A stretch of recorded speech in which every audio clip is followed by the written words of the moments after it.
हे guys, welcome back once again. दोस्तों, आज की कहानी हम आपके लिए पेश करने जा रहे हैं एक ऐसी दुनिया से जुड़ी है जहां पर एक खतरनाक वायरस के चलते लोग इंसान से शैतान में परिवर्तन होते जा रहे। हर तरफ मौत का तांडव था।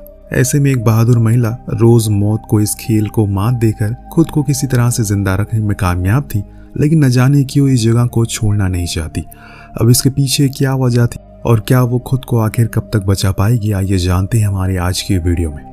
कहानी की शुरुआत में एक सुनसान जंगल से होती है जहां चारों तरफ सिर्फ शांति पसरी हुई है। यहीं पर हमें आना नाम की महिला से रूबरू कराया जाता है, जिसने अपने चेहरे पर एक अजीबोगरीब लेप लगा के रखा हुआ है और नजदीकी तालाब में जाकर नहाती है। आना के पास एक गाड़ी हुआ करती है और वो उसी के सहारे यहाँ से वहां जाती। इसमें कुछ कैंस फूड भी थे जो जीने के लिए इस वक्त उसके एकमात्र साधन बने हुए। अब आप सोच रहे होंगे कि आखिर अपना घर बार छोड़कर आना यहाँ क्या कर रही है, उसे किस चीज का खतरा है। तो बता दे कि इसकी असल वजह है कुछ समय पहले दुनिया में फैला एक बहुत ही खतरनाक वायरस, जिसने लगभग आधी से ज्यादा पॉपुलेशन का खात्मा कर दिया। और तो और जो थोड़े बहुत लोग बचे हुए थे वो इस वायरस के चलते ज़ोंबी में बदल चुके। नतीजा वहीं दूसरी तरफ ज़ोंबी के कुछ चुनिंदा बचे हुए लोगों को ढूंढ ढूंढ कर उनका खून पीने के लिए पागलों की तरह घूम रहे। बस यही कारण था कि एना इस जंगल में अकेले भटकने के लिए मजबूर है। हालांकि उसका छोटा सा परिवार भी था जिसमें पति जेसन और लाडली बेटी भी थी। वायरस फैलने की खबर सुनते ही ये दोनों अपनी बेटी को जान बचाने के लिए जंगल की तरफ भागते हैं। ये जंगल उनके घर से ज्यादा दूर भी नहीं था। वहीं जेसन अक्सर कैंपिंग करने के लिए जंगलों में जाया करता है, इसीलिए उसको इस बात का अच्छा खासा तजुर्बा था कि आखिर कैसे जंगल में रहा जाता है। समझदार जेसन यहाँ एना को जंगल में रहने के सारे तौर तरीके सिखाने लगता है, जैसे कि कैसे जानवरों का शिकार करना है, कौन सा फल खाने के लायक है और जरूरत पड़ने पर अपनी जान बचाने के लिए बंदूक से कैसे निशाना लगाते हैं। जेसन ये सब इसलिए कर रहा है क्योंकि उसके इर्द गिर्द के हालात बद से बदतर हो गए। हर तरफ मौत का तांडव चल रहा है। इंसान तो छोड़िए, जानवरों के सुराग मिलना मुश्किल हो रहा है। ऐसे में उसे कहीं ना कहीं इस बात का हमेशा डर लगा रहता है कि अगर कुछ हो जाए तो कम से कम एना बच्ची को बचा सके।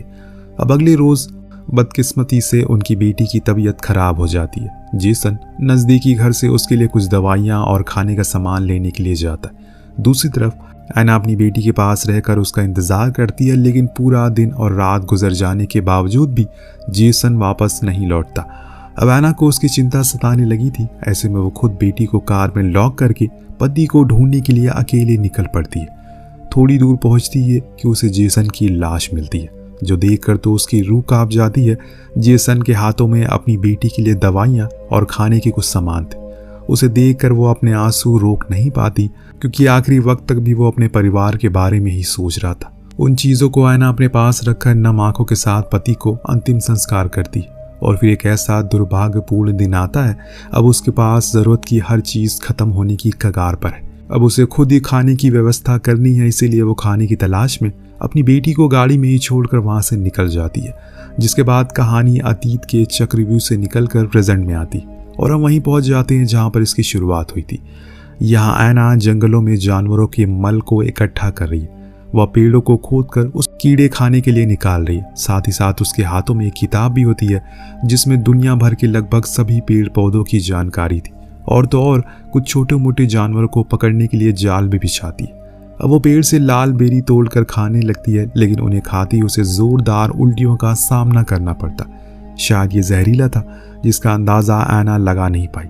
उल्टियां करते करते वो इतना पस्त हो जाती है कि वो जमीन पर गिर जाती है और उसकी आंखों से निकलते आंसू इस बात को साफ साफ बयां कर रहे थे कि वो ऐसे जीने से अब मरना ही बेहतर समझ रही है। अपनी जिंदगी से वो थक चुकी है। एक जगह पर वो अपने लिए पेशाब इकट्ठा कर रही थी। फिर गाड़ी के ऊपर ज़ॉम्बीज़ से बचने के लिए मल का लेप भी लगाती है ताकि ज़ॉम्बीज़ उसकी गंध को सूंघ ना सके। अब वो गाड़ी में बैठकर पुराने रेडियो फ़ोन को निकाल कर उसे सुनने लगती है, जो कि फ्रेंच में कुछ बोल रहा था। परंतु अफसोस कि आना के लिए किसी काम का नहीं था, क्योंकि उसे फ्रेंच नहीं आती। उसके पास एक म्यूजिक फ़ोन भी था, जिसे देखकर वो अपनी बेटी को याद करने लगती। परंतु इस दौरान उसकी बेटी कहाँ थी, आखिर उसे क्या हुआ है, ये हमें कुछ ही देर में मालूम पड़ने वाला है। सुबह जब वो अपने द्वारा फंसाए हुए फंदों को देखने जाती है तो उसमें कोई भी जानवर नहीं था, जो देखकर उसे काफ़ी मायूसी होती है। अब उसके पास केवल 2 ही दिन का खाना बचा हुआ।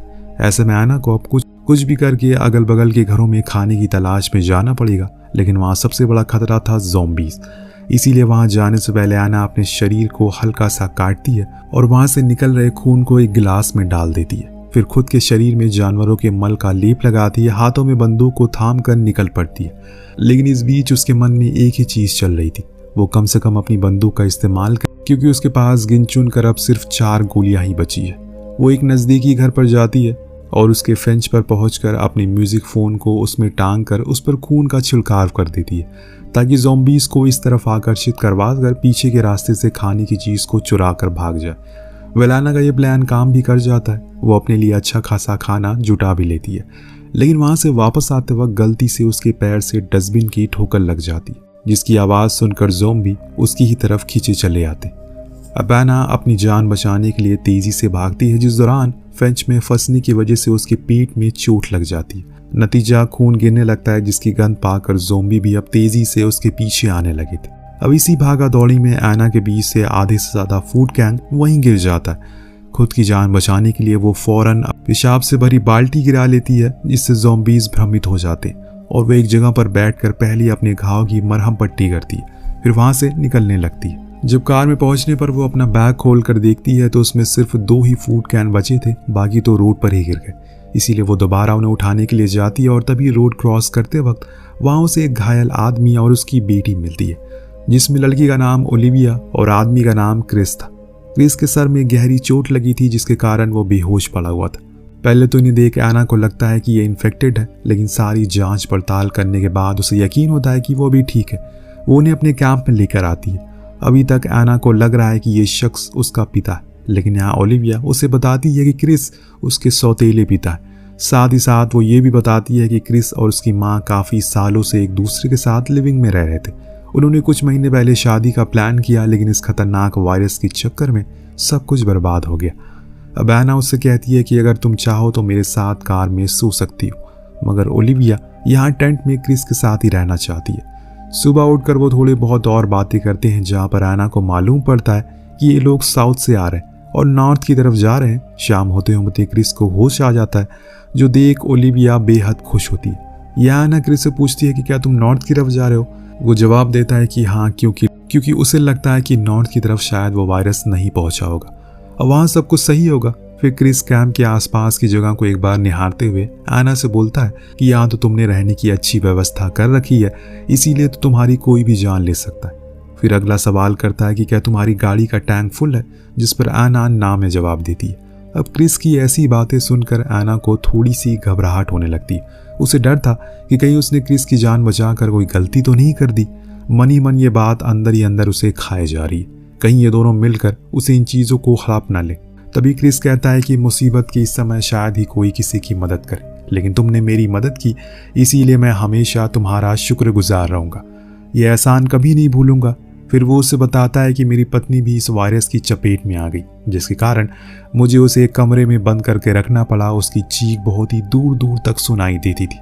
मुझे जब उसका दर्द देखा नहीं गया तो मजबूरी में मैंने उसे मार दिया। अब शाम को एना की नज़र ओलिविया और क्रिस पर जाती है, जो तालाब के किनारे काफ़ी मस्ती कर रहे थे और बहुत ही ज़ोर ज़ोर से हंसी मजाक चल रहा था। ये देख एना को काफ़ी बुरा लगता है। ऐसा लग रहा था कि ये दोनों बाप बेटी है ही नहीं। उसे समझ ही नहीं आ रहा था कि इतनी बुरी स्थिति में भी कोई कैसे खुश रह सकता है। ये तो वो बेचारी अपने दुखों के आगे सब कुछ भूल गई थी। कुछ देर बाद मछली पकड़ने के दौरान वो दोनों फिर से एक बार जुगलबंदी करना शुरू करते हैं, जिसमें एना उन्हें शांत रहने के लिए कहती है। क्रिस को एना का ये अंदाज काफ़ी गलत लगता है। उसे रात में सवाल करता है कि आखिर वो उसे शांत रहने को क्यों बोल रही थी।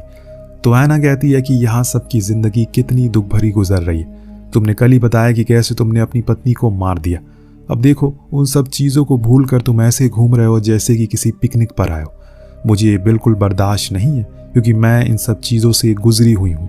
अभी तक अपने अतीत को मैं भूल नहीं पाई हूँ। क्रिस उससे कहता है कि मैं कुछ भी नहीं भूला, मुझे सब कुछ याद है, बस मैं इतना ध्यान रखता हूँ कि मुझे कब और क्या याद रखना है। सुबह हो जाती है और हम देखते हैं कि ओलिविया क्रिस को कुछ अलग ही तरह से निहार रही है। इसे समझ आ रहा है कि वो कहीं ना कहीं उसे पसंद करती है, लेकिन एना को यहाँ होने से न जाने उसे क्यों जलन हो रही है। हालांकि इस बात से बेखबर सुबह जब क्रिस ओलिविया से एना के बारे में पूछता है तो वो उसे जल भूनकर और राख हो जाती है। तो वो क्रिस से पूछती है कि आखिर वो लोग यहाँ पर रुके क्यों हैं, उन्हें अब तो यहाँ से निकल जाना चाहिए। इस पर वो उसे कहता है कि इस तरह हम एना से बिना बताए कहीं जा नहीं सकते। उसने हम लोगों की काफ़ी मदद की है, कम से कम एक बार उसे पूछना तो बनता ही।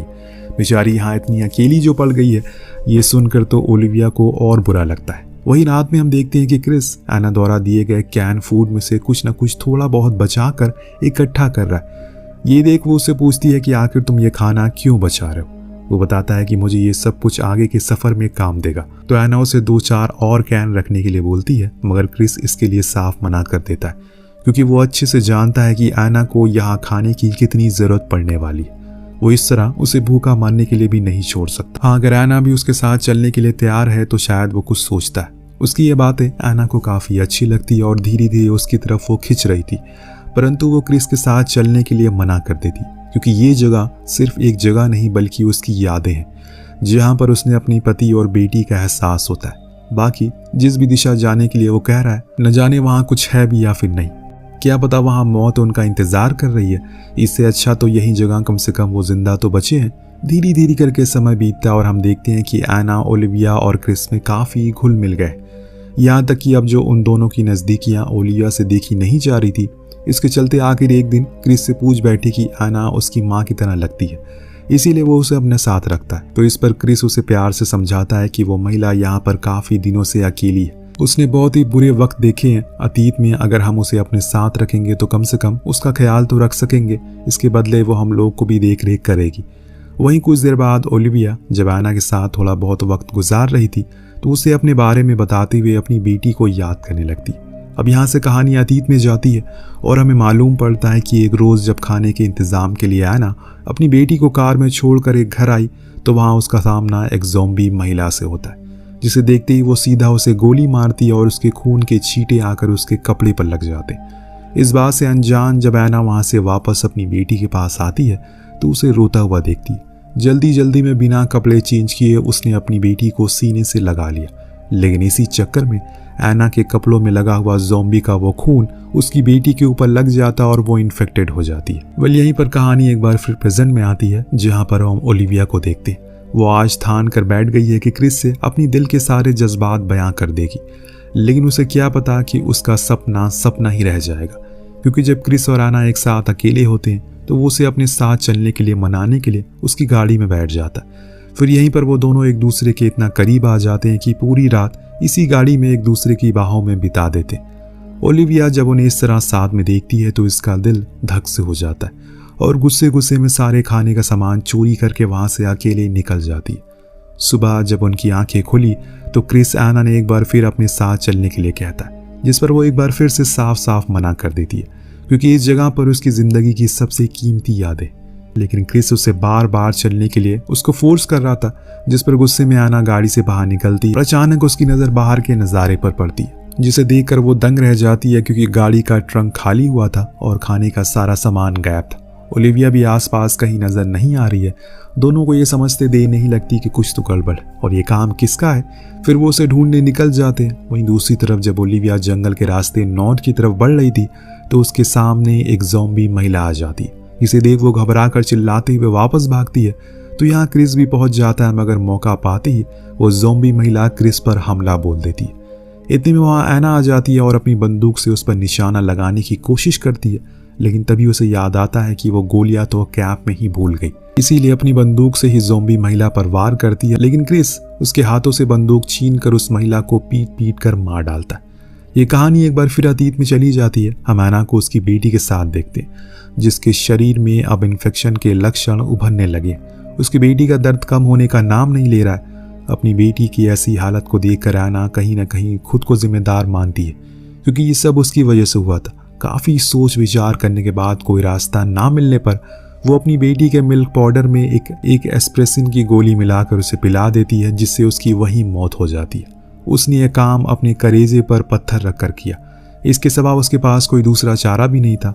इसी के साथ कहानी प्रेजेंट में आती है, जहाँ पर क्रिस ओलिविया के साथ वहाँ से निकलने की तैयारी में जुटा था। वो एक बार फिर एना से अपने साथ चलने के लिए कहता, मगर हर बार की तरह एना का जवाब टस से मस नहीं होता। वो कहती है कि मैंने तुम्हें पहले भी कहा है और अब भी कह रही हूँ, इस जगह से मेरे परिवार की यादें जुड़ी हुई है, मैं इन्हें छोड़कर नहीं जा सकती हूँ। क्रिस उसको समझाता है कि अब यहाँ पर कुछ नहीं बचा है, तुम्हारा परिवार अब उनसे दूर जा चुका है। तुम्हारे पास अब कभी लौट कर वो नहीं आएंगे। उन यादों को क्या करोगी तुम? खुद भी जिंदा बच नहीं पाओगी और ये जगह खतरे से खाली नहीं है। इतना समझाने के बाद फाइनली वो मान जाती है और उसके साथ चलने को तैयार थी। अब यहाँ वो उसे गैलन से भरा हुआ पूरा फ्यूल टैंक दिखाती है, लेकिन खाने के सामान अभी भी अधूरा था। इसीलिए एक अंतिम बार नजदीक के घर में जाकर सारा का सारा फूड सप्लाई लेने का फैसला करती है। अब ये तीनों घर की तरफ बढ़ते हैं और रेडी हो जाते हैं, जहाँ प्लान के तहत क्रिस ज़ॉम्बी का मन भटकाएगा और एना और ओलिविया खाना लेने के लिए घर के अंदर पीछे के दरवाजे से घुसेंगे। वेल होता भी कुछ ऐसा ही है, लेकिन जैसे ही एना किचन में दाखिल होती है, पीछे से ओलिविया उस पर एक भारी हथियार से हमला कर देती है और वहीं बेहोश कर देती है और सारी फूड सप्लाई लेकर चली जाती है। ओलिविया जाते जाते जोर से चिल्ला भी देती है, जिससे कि ज़ॉम्बीज किचन की तरफ बढ़ाए एना को अपना शिकार बनाने के लिए। लेकिन इस बीच वो एक चीज भूल जाती है, वो खुद के ऊपर यूरिन डालना भूल गई थी। ओलिविया भागते हुए क्रिस के पास पहुंचती है और उसे बताती है कि एना की मौत हो चुकी है, परंतु उसकी गंध की महक से पीछे पीछे ज़ॉम्बीज भी उन तक पहुंच गए थे। वहीं दूसरी तरफ जैसे ही एना को होश आता है, वो बगल में रखे पेशाब के पूरे गैलन को अपने ऊपर छिड़क कर वहां से भागने में कामयाब होती है। आखिर वो ये काम बरसों से करती हुई आ रही है। वो जो जंगल के रास्ते कैंप की तरफ बढ़ती है तो देखती है कि ज़ॉम्बीज ने ओलिविया और क्रिस पर हमला कर दिया। अब वो है तो हिम्मती, इसीलिए कि करके ज़ॉम्बीज को मारने लगती है, लेकिन अंत में उसके पास बंदूक में केवल एक ही गोली बची थी। उन दोनों में सिर्फ वो एक ही को बचा सकती है, इसीलिए थोड़ी देर सोचने के बाद वो ओलिविया को बचाने का फैसला करती है। नतीजा क्रिस की वही मौत हो जाती है। एना और ओलिविया किसी तरह खुद को बचाने में कामयाब होते हैं और वहां से निकल जाते हैं। रास्ते में ओलिविया अपना सर एना के ऊपर रखकर सोचने लगती है कि आखिर उसने उसके साथ कितना गलत किया। शायद उसे अपनी गलती का एहसास हो गया। वहीं दूसरी तरफ एना भी क्रिस की याद में मायूस थी।